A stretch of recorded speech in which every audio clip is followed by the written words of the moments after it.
जिस प्रभु की अभी आप स्तुति कर रहे थे हाथ उठाकर, जिसके लिए आप कोशिश कर रहे थे, उस परमेश्वर ने जो सबसे अंतिम क्रिएशन जो किया है वो एक स्त्री की है। आपको बताना चाहता हूँ प्रभु बहुत महान है, और प्रभु में मैं दो बातों को गहराई से समझता हूँ। प्रभु के अंदर प्रभु एक पिता के समान है, सामर्थी है, पिता बोझ उठा सकता है, फसल पैदा कर सकता है। लेकिन इसके विपरीत एक काम और है।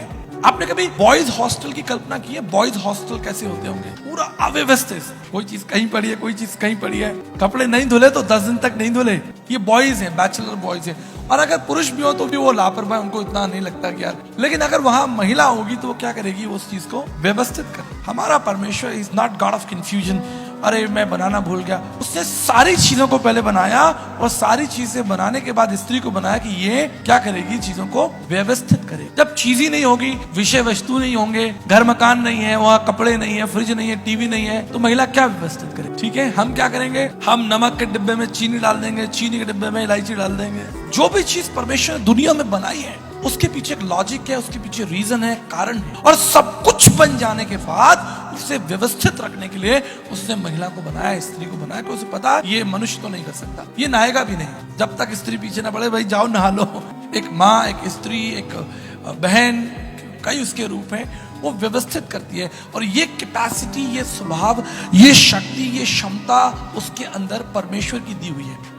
इसलिए जितनी भी माताएं बहनें यहाँ बैठी हैं, मैं आपको इनकरेज करना चाहता हूँ, सबसे पहले आप अपनी आइडेंटिटी को थोड़ा रिस्टोर कीजिए। आप साधारण लोग नहीं हैं, आप परमेश्वर की बेस्ट क्रिएशन। परमेश्वर ने आपको एक उद्देश्य के लिए, बड़े उद्देश्य के लिए बनाया है। आप जहां भी जाएंगे आप वहां पर व्यवस्था ला सकते हैं। और ये सिर्फ आपके घर तक सीमित नहीं होगा, लेकिन भविष्य में हम देखते हैं कि परमेश्वर ने स्त्रियों को कलीसिया के अंदर भी जिम्मेदारी दी है।